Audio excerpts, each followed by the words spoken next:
Scott Sherman, good morning this morning. How are you, sir? I'm great. You've got some breaking news on Hobby Lobby and Obamacare. Who knew? We thought, everything's done, right? The Supreme Court, they went on vacation. Right. The courts are all closed. Not every court's closed. All right, I want to start with this Hobby Lobby, and then I want to go back and rehash and beat up the dead horse known as gay marriage. But first, this Hobby Lobby stuff, kind of interesting. So what happened? So the 10th Federal Court of Appeals is a circuit that controls Colorado and some of the other sort of mountain states. Okay.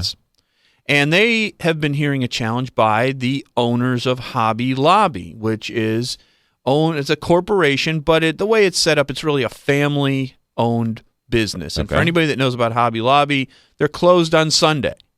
And the reason they're closed on Sunday is they're religious. It's kind of like Chick-fil-A. It's closed on Sunday. Hey, you go to the mall, it's like, hey, I want a chicken sandwich. No, not on Sunday. Right. So Hobby Lobby, because they have a religious, faith-based philosophy, they also take out ads and they say, hey, we're religious. Not only should you buy a $5 picture frame, but you should think about the Lord. I just want it on the record. I love Hobby Lobby, by the way. Yeah, it's cool. There's nothing wrong with it. Yeah. And they don't proselytize inside the stores, but they are definitely sort of... They wear their religion on their sleeve. Yeah, and there's absolutely nothing wrong with that. Right. It's First Amendment, the American way, freedom of expression. Right. They also own another business that fewer people know about, which is a Christian bookstore. They own it together. What happened is when Obamacare passed, and you call it the Affordable Care Act, it's Obamacare. And when last year at this time the Supreme Court said, yes, it's going to be a mandate, part of the mandate was for the Health and Human Services Department to decide what kind of stuff was going to be covered or mandated in the mandate. Right. And some of that was contraception. Right. Well, supposedly there's about 20 different kinds of contraception. 4 of those are what you would consider sort of either the morning after pill or some sort of non-preventative but non-abortive contraception. Like a condom.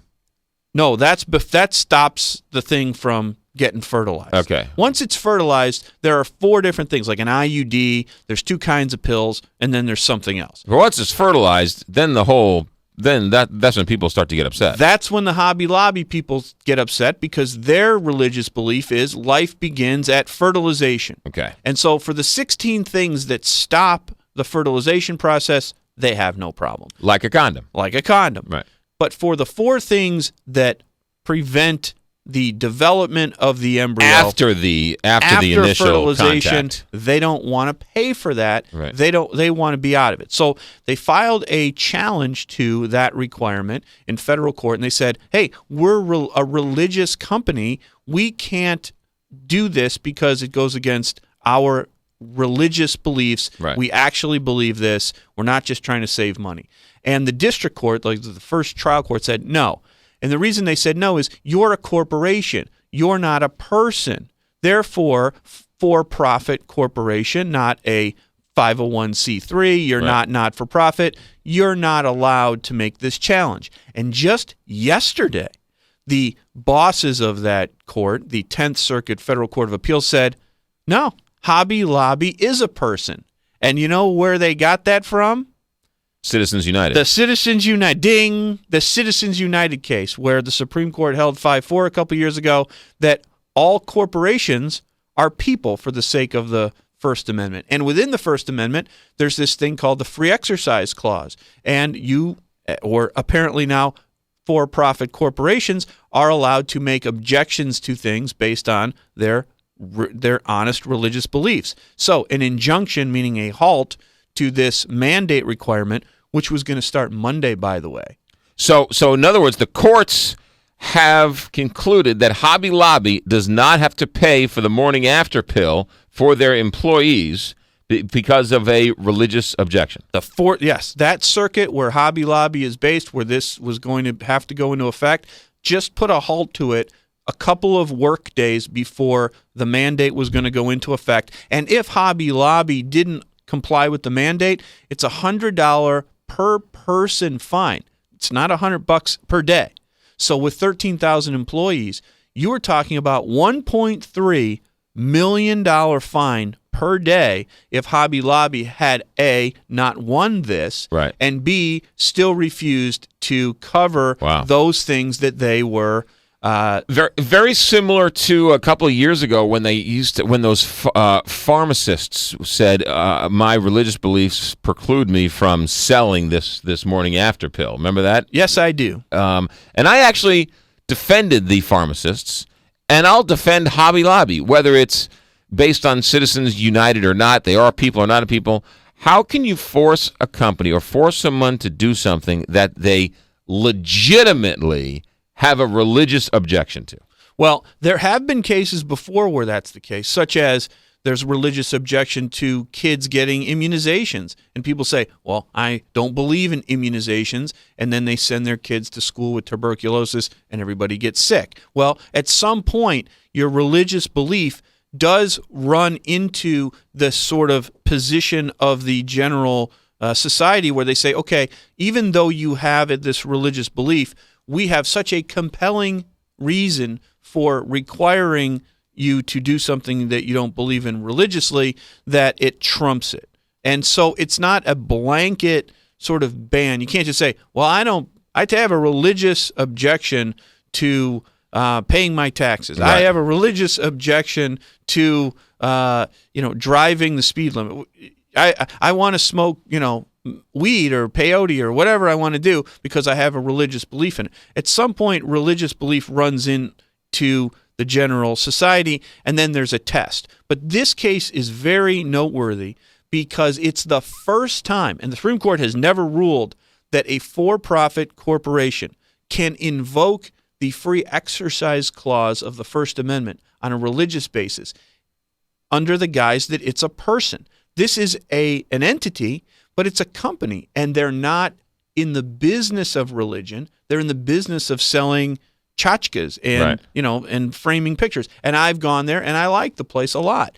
But the people behind the business have a religious belief, and so they are invoking the religious belief through their company. I stand with Hobby Lobby on this. I don't want to force Hobby Lobby to do something. We don't force Catholic hospitals to do it, right?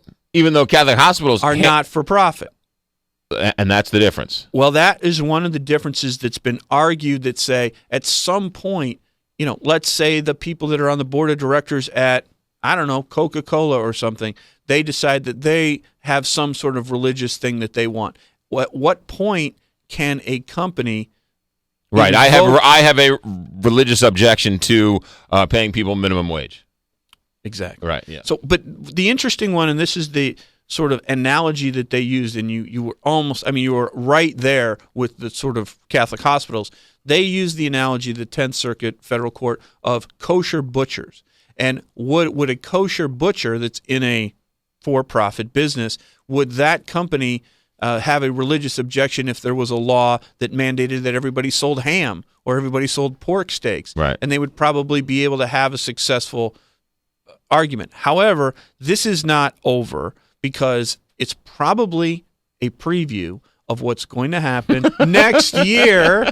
This is never going to end. We're never going to stop going to the Supreme Court. But this is such a novel decision that I certainly support people's religious freedom, but also at the same time, I support people's religious freedom. I still have a huge objection to, although this is Citizens United. But this is one pill for a specific. It isn't like a cancer pill, And if you don't want to have the morning after pill, either buy it yourself or don't put yourself in a position that you actually need the morning after pill. And yes. So, this isn't cancer medicine that you have to have, and your company's saying, no, you can't have it. No, but it's HHS, Health and Human Services, that was sort of directed to come up with the mandate. Now, it's a little bit different if at some point they say, some company says, we don't want to have any contraception. We don't want to pay for any of it. We don't want to pay for condoms or pills or nothing. That's Scott Sherman, the second best radio talk show host in Missouri, thanks to the Broadcasters Association. You'll be filling in for me next Friday, right? I will. They couldn't get cornbread, they couldn't they got me. Well, thank you, by the way. We don't play music here. We actually, What? Yeah. Anyway, all right, we'll come back more with Scott Sherman on the Supreme Court rulings from earlier in the week. 9:27 here in the Big 550 KTRS. We're going to get to the Supreme Court with Scott Sherman, who is our legal beagle. But you just said something to me, Paula Deen and this lawsuit. The Paula Deen thing is really interesting on a lot of different levels. Not the fact that she was crying and watching her empire crumble on the Today Show while she was crying. Two more yesterday with Matt Lauer. But this lawsuit's been in the works for months. Yeah, more than a year. Right. Last March. And what's the crux of the whole thing? I love this because this is something that we did on Night Court and was totally ignored. Well, the whole show was ignored. Exactly. Except for the Missouri.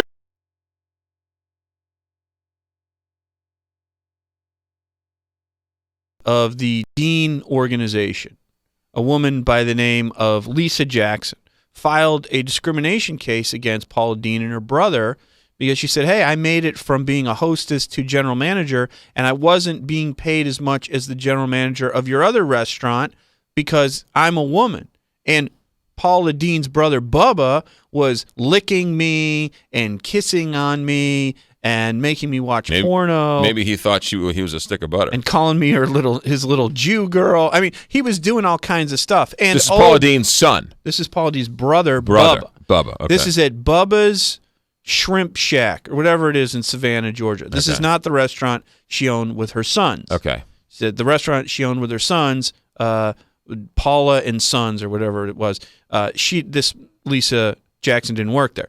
But Lisa Jackson said, well, at this Bubba's place, this guy's out of control. And oh, by the way, Paula Deen's no better because when she wanted to throw a party, a wedding for Bubba, she instructed the crew, I laugh because it's ridiculous, that she wanted it to be a plantation-style wedding with little N-words running around, dressed in white button-down shirts with bow ties, like a Shirley Temple movie. Okay. So these were the allegations, and it was going through the process. The allegations by an employee at Bubba's restaurant. At the Bubba restaurant, that Paula Deen is racist. So this has been out there for months. March of 2012 is when this was filed. Okay. And this is a public document, and they were pretty shocking allegations. So well over a year ago. Over a year. Okay. And in addition to that, not only were they doing that, but they wouldn't let the black employees use the restroom for the patrons, but they would let the white employees. So it's like the perfect Southern racist kind of concoction here. Right, okay. Black and white bathrooms, Shirley Temple movies, little N-words, the whole thing. Ignored until the YouTube video of Paula Deen's deposition from this case, when they said about, have you ever said the N-word? Well, you know what? That's be honest, what I said. People have said the N-word. Who hasn't said it at some point? Who hasn't said it at some point? Right. But that's not my problem with Paula Deen. It's not words. I'm a huge sort of follower of the George Carlin philosophy, and that is that, language has meaning, but it has meaning because of the context. And it's not that Paula Deen used words that are discriminatory and bigoted. She did. But who didn't? Right. It's her actions. This is how she treats her black employees. This is how she treats and allows to be treated black people. This is her view of the world, and it's disgraceful. Well, now but she hasn't admitted to that. Oh, really? Hasn't she? Okay, it's not on the YouTube video.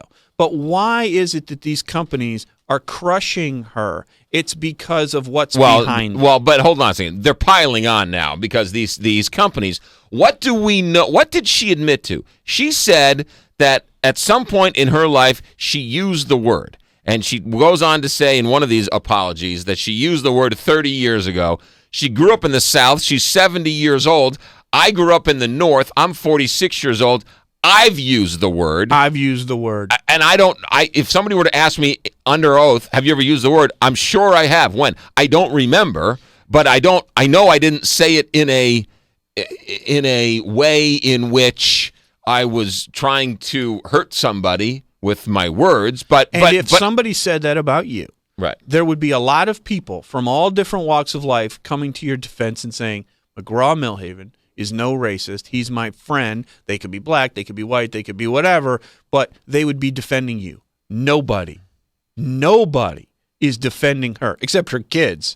And the reason that the language for Paula Deen is different than the language for you or any other person is the context of the actions down at that restaurant in Savannah. Which are just an allegation, right? I don't see. But there's no evidence. It's just this report, this one employee's allegation. We have to get the transcript from the rest of the deposition, because to say there's no evidence of it may not be true, because if that transcript, I'm sure they didn't take her deposition and not ask her about the incidents that they put in their complaint. Where is one person besides Al Sharpton who is defending Paula Deen's behavior? Well, I think, quite frankly, I think it's a teachable moment as opposed to ruining this woman, which I don't know how much she's ruined, because guess what's the #1 and #2 best-selling book on Amazon.com? Paula Deen's The Plantation. Paula Deen's Southern Cooking Bible, #2. #1, Paula Deen's New Testament, 250 favorite recipes. So I don't have a problem.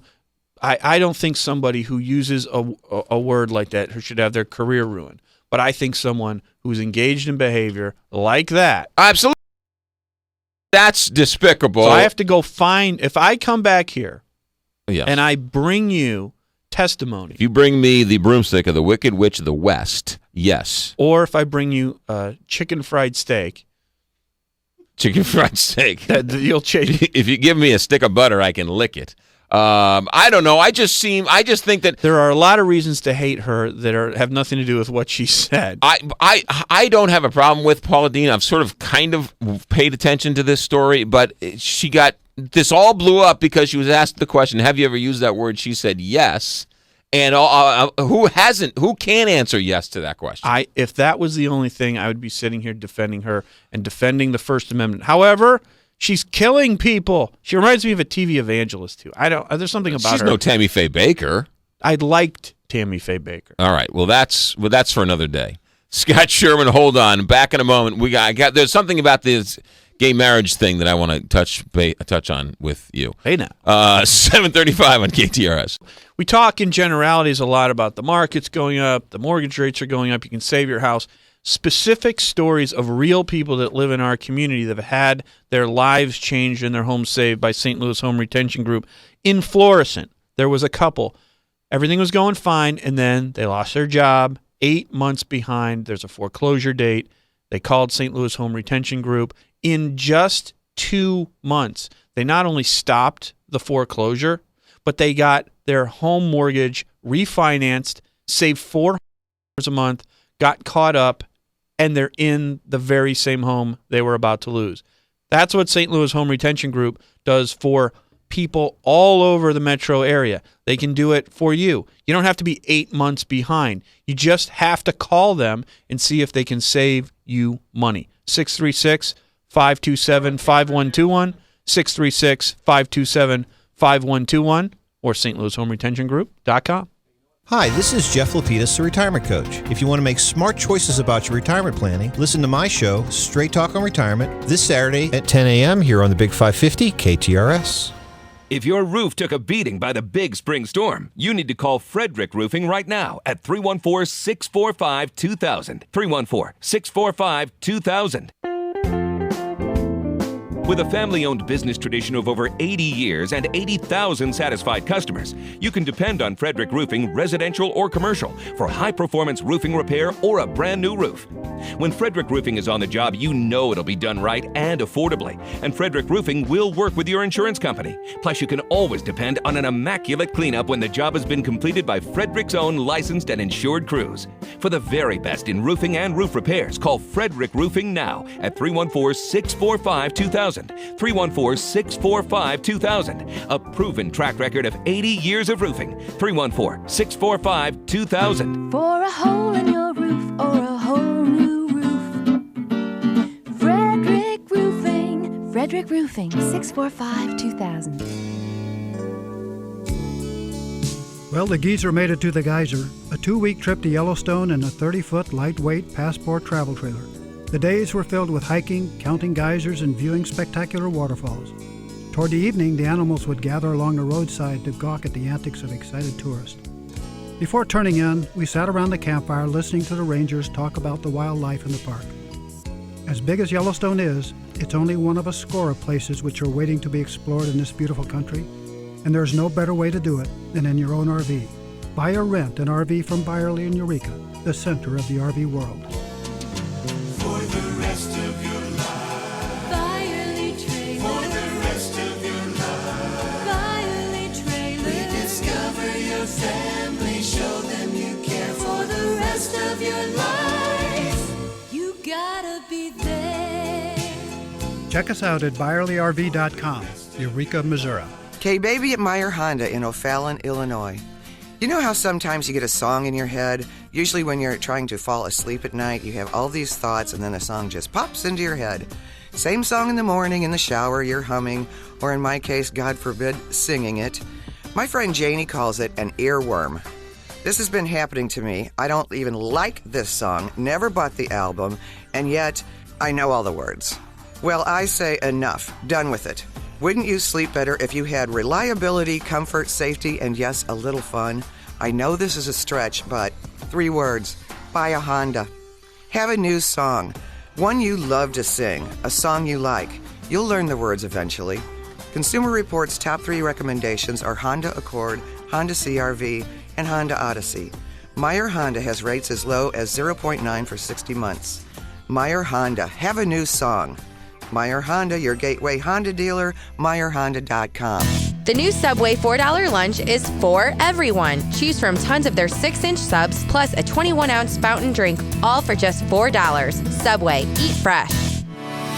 Now, live from Studio 550, this is The McGraw Show on KTRS.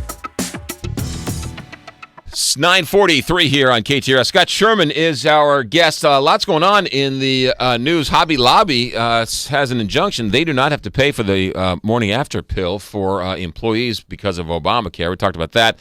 We talked about Paula Deen. I want to touch on, which I haven't heard too many people discuss, except for John Oliver on the Daily Show, and that is the juxtaposition and the contortion that the justices had to put themselves into on Wednesday or Tuesday, knock down the voting rights legislation, and then on Wednesday, knock down the Defense of Marriage Act. There's got to be books written about those two opinions 24 hours apart in which they're completely different. Yeah. The gay marriage cases essentially came down to states' rights as decided by liberals and no standing as a different sort of position than the Bush v. Gore by conservatives. Right. And so the whole world needs to get a better definition of when they start labeling stuff. Right. Because what ends up happening is the position that somebody takes when it's not controversial, you can be, I guess, orthodox on your particular point of view. But all of a sudden, when your ox is about to be gored, everything gets topsy-turvy and everything gets mashed up together. Could you imagine if there was a law that said if you're married to a conservative Christian and your spouse dies, because you were married to this conservative Christian, you owe $300,000 in taxes. As opposed to if you were married to somebody who were Jewish, you wouldn't owe those taxes. Right. Right? People's heads would explode. That's right. That's what this Defense of Marriage Act was. There was a lesbian couple, the woman dies, and the other woman who lived got a tax bill for $300,000 because they were not married and they could not be married. And so whatever the tax implications were because they weren't married, she owed $300,000. But New York, where they lived but weren't married, they were married in Canada, was willing to recognize their marriage. DOMA stopped that. And you just have to go back to a case called Loving versus Virginia in 1967, which finally, it's very strange that it was that recent ago, said that laws banning interracial marriages were unconstitutional. If you hold up sort of the DOMA decision and you hold up Loving versus Virginia, you would look back and say, how on earth could we ever have banned interracial marriages? Well, they had all kinds of reasons back then. But the fact that who here would sit and somehow argue that woman deserves to pay the extra $300,000? Right. I would be like, what in the world are you people talking about? It was ridiculous. And what's really interesting, and I think this is where, if there was a book, this is like the tipping point. The whole reason that the court said that it even was willing to listen to the DOMA case, the Windsor case, but they punted on the Prop 8 case, was because the federal government, the IRS, didn't send the check back to Edie Windsor.